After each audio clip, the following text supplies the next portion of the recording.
Hello friends, कलोपासकच्या या भागात मी अलका आपलं सगळ्यांचं स्वागत करते. या भागात आपण हे खूप सुंदर स्क्रंची किंवा ज्याला हेअर टाय म्हणतात ते करणार आहे. अगदी सोपं आहे करायला आणि खूप पटकन होतं आणि फक्त एक 14 ग्रॅम लोकर लागलेली आहे याला. तर जसं तुम्ही हे हेअर ॲसेसरी म्हणून वापरू शकता तसंच तुम्ही असं हातात घालायलासुद्धा वापरू शकता आणि किती गोड दिसतं आहे पहा. तर तुम्ही कोणत्याही कारणासाठी करू शकता आणि खूप आवडेल तुम्हाला. हे करायला इतकं सोपं आहे, अगदी सुरुवातीवाले बिगिनर्ससुद्धा करू शकतील, इतकं सोपं आहे हे. आणि आवडलं असेल तर आधीच थंब दाबून लाईक करा, शेअर करा आपल्या मित्रमैत्रिणींना. चॅनल अजूनही नसेल सबस्क्राईब केलं तर प्लीज चॅनल सबस्क्राईब करा आणि पॅटर्न पाहून पटकन करायला सुरुवात करा. पण त्यापूर्वी हाईपचं बटन नक्की दाबा, जेणेकरून आपला व्हिडिओ खूप सगळ्यांना दिसेल. चला तर मग पटकन पॅटर्न पाहू आणि तुम्ही करायला सुरुवात करा. हा हेअर टाय करण्यासाठी आपण हे 2 रंग घेतले आहे. ग्रीन आहे आणि हा शेडिंगचा कुठलाही घ्या, तुम्हाला जो आवडेल तो रंग घ्या, असं काही नाही. आणि हे रबर बँड आहे, एक रबर. तर हे असं ताणलं जातं, त्यामुळे तुम्ही याला कव्हर करण्यासाठी अगदी मोजके एवढे सिंगल क्रोशे करायचे असं नाही, जास्त करा की जेणेकरून ताणल्या गेल्यावरही पूर्ण ते हिरव्याने कव्हर झालं पाहिजे.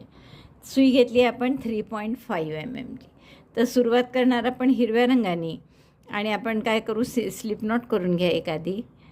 आणि जसं आपण दिवाळीच्या वेळेस हे रिंग वगैरे कव्हर करतो तशीच ही सुद्धा रिंग कव्हर करायची आहे. तर सुई आतमध्ये घातली, याच्या हाई स्लिप नॉट केलेली बाहेर काढली आणि आता आपण याला एक चेन करून फिक्स करू. आता पुन्हा सुई घ्या आतमध्ये, हा दोराही आपण हाईड करू. दोऱ्याचा वेढा घेऊन टाका काढा बाहेर. सुई आतमध्ये घातली, दोऱ्याचा वेढा घेऊन टाका काढला बाहेर. 2 टाके आहेत, दोऱ्याचा वेढा घेऊन दोन्हीतून काढला. असे सिंगल क्रोशे करत जायचे आपल्याला. परत सुई आत घातली, दोऱ्याचा वेढा घेऊन बाहेर काढली. 2 टाके आहेत सुईवर, 2चा 1 केला. तर असे साधारण 60 ते 65 टाके तुम्हाला मिळतील पूर्ण कव्हर. जसं मी तुम्हाला सांगितलं असं तर हे 30 टाक्यातही कव्हर होईल. पण तुम्हाला माहीत आहे की आपण ताणतो असं घालताना वेणीत, त्यामुळे तुम्हाला हे जास्त करावे लागतील, जेणेकरून ताणल्यावरसुद्धा ते सगळं हिरवं दिसलं पाहिजे. तर आपण असे सिंगल क्रोशे करून घेऊन हे पूर्ण कव्हर करून घेऊ. असे एवढे टाके झाले की पुन्हा असे सरकवून घ्यायचे सगळे या साईडनी, म्हणजे मग ती जागा रिकामी होते आणि तिथे आपल्याला नवीन सिंगल क्रोशे करता येतात. तर असे घट्ट दिसलं इथे तरी चालेल, कारण ते ताणल्यावरसुद्धा बघा इथे असं निळं दिसतं मध्ये आहे ना. तर असं दिसू नये म्हणून अगदी दाटून दाटून सगळ्या सिंगल क्रोशे करायचे आहेत आपल्याला. तर हे 25 झाले होते माझे, 26, हे माझे 50 टाके झाले आहेत. आणि मला वाटतं आपलं रबर छोटं आहे तर भरलं आहे हे पूर्ण. तर आपण आता हे पहिल्या टाक्याशी स्लिप स्टिचनी जोडून घेऊ. आणि किती झाले चालतात, असं काही नाही की इतक्याच्या पटीत पाहिजे वगैरे, त्यामुळे मी 50च केले आहेत यात. दोरा कापून घ्या हा गाठ मारून आणि आपण पुढचा राऊंड त्या शेडेड यांनी करणार. आपण हा दोराही हाईड करून घेऊ.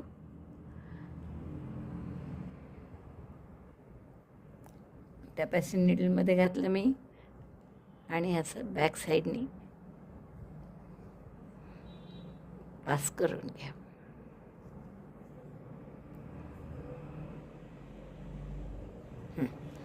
आता आपण तो शेडेड यान जो आहे आपला, हा कोणत्याही एका टाक्यामध्ये जोडून घेऊ.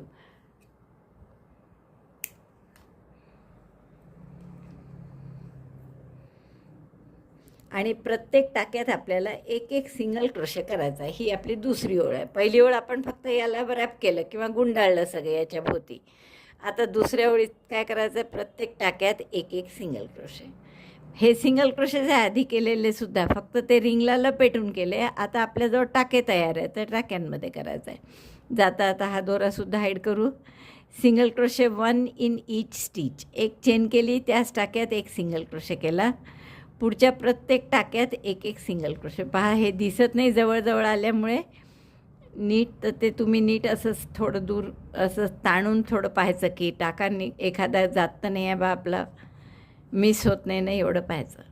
तर असं प्रत्येक टाक्यामध्ये एक सिंगल क्रोशे करून घ्या. Single crochet 1 in each stitch. हिरवे जर तुमचे 50 टाके असतील तर हे सुद्धा 50 टाके झाले पाहिजे. असं दूर करून पाहायचं कुठला टाका आहे पुढचा आणि मग त्याच्यात सिंगल क्रोशे करायचे. नाहीतर ते इतके एकावर एक असतात की एखादा सुटूही शकतो प्रत्येक वेळेस. तर असे प्रत्येक टाक्यात एक एक सेकंड. हे आपले तेवढे सिंगल क्रोशे करून झाले आहेत. 50-51 जेवढे टाके असतील तेवढे सिंगल क्रोशे. पहिल्या टाक्याशी आपण स्लिप स्टिचनी जोडून हा राऊंड पूर्ण करू. आता तिसरा आणि शेवटचा राऊंड आहे. अगदी सोपा आहे हा सुद्धा. 3 चेन करा, त्याच टाक्यात 3 डबल क्रोशे करा. Chain 3, double crochet 3 in the same stitch. 1 2 3. किंवा तुमची लोकर पातळ असेल तर 4 जरी केले डबल क्रोशे तरी चालेल. तर मला वाटतं इथे आपण 3च करते मी सध्या. परत 3 चेन करा आणि त्याच टाक्यात स्लिप स्टिचनी जोडून द्या. आता पुढच्या टाक्यात स्लिप स्टिच करा. Slip stitch in the next stitch and repeat this. Means again chain 3 double crochet in the same stitch. असं थोडं दूर करून पाहायचं बरं कुठला टाका आहे, नाही तर इकडे घेतलं की इकडे दुसरीकडे डबल क्रोशे केले जातील. Double crochet 3 in the same stitch. 1 2 and this is 3. 3 double crochet झाल्यावर काय करायचं, 3 chain. Chain 3 again slip stitch in the same stitch. त्याच टाक्यात स्लिप स्टिचने जोडायचं. अशा पाकळ्या पाकळ्यांसारखं नुसतं करायचं आहे. तर पुन्हा पुढच्या टाक्यामध्ये स्लिप स्टिच करा. असं फाकवून घ्यायचं, थोडं ताणून घ्यायचं रबर, आणि मग लक्षात येतं की कुठला आहे पुढचा टाका, स्पष्ट दिसतं मग, आणि मग त्याप्रमाणे करायचं. Chain 3 double crochet in the same stitch. 1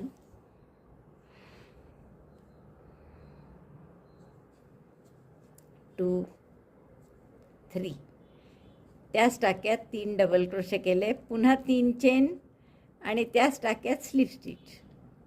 एकाच टाक्यात 5 गोष्टी केल्या आपण. पहिले 3 चेन, मग मध्ये 3 डबल क्रोशे, पुन्हा 3 चेन आणि स्लिप स्टिच. तर असा आकार येईल आपला. तर असं या 50ही टाक्यांमध्ये करून घ्या. Chain 3 in the next stitch slip stitch. पुढच्या टाक्यात आधी स्लिप स्टिच करायची.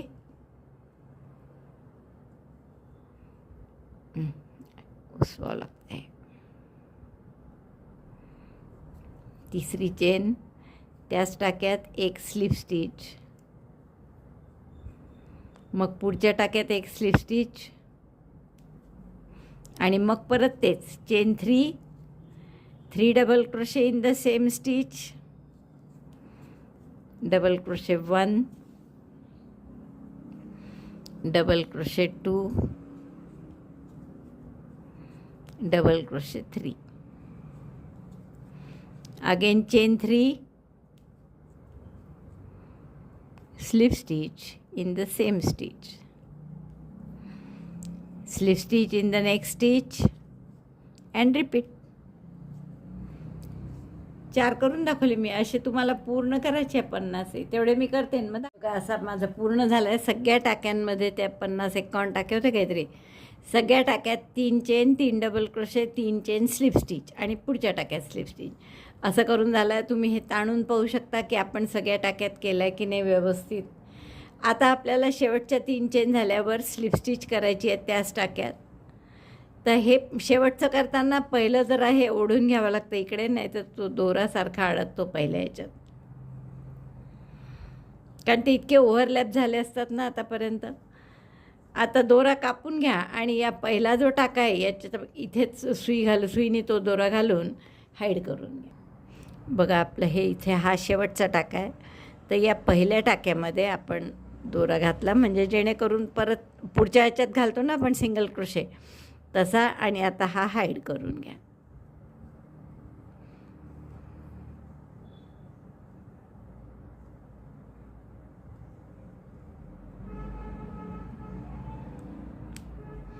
असं हाईड करून शेवटी तुम्हाला हवं तर थोडंसं फेविकॉल लावून घ्या, म्हणजे मग जेणेकरून हा दोरा पुन्हा मध्ये मध्ये येणार नाही. बघा हा सुंदरसा आपला हेअर टाय तयार झाला आहे. मला वाटतं खूप आवडेल तुम्हाला. हे खूपच सुंदर दिसतं आहे दिसायला. डोक्यात घातल्यावरही अतिशय छान दिसेल. असे 3D टाईप कळ्या कळ्या आल्या आहेत सगळीकडे. तर असे तुम्हाला खूप आवडेल करायला. आवडलं असेल तर थंब दाबून लाईक करा, शेअर करा आपल्या मित्रमैत्रिणींना. चॅनल अजूनही नसेल सबस्क्राईब केलं तर प्लीज चॅनल सबस्क्राईब करा. व्हिडिओ बघितल्याबद्दल धन्यवाद. थँक्यू.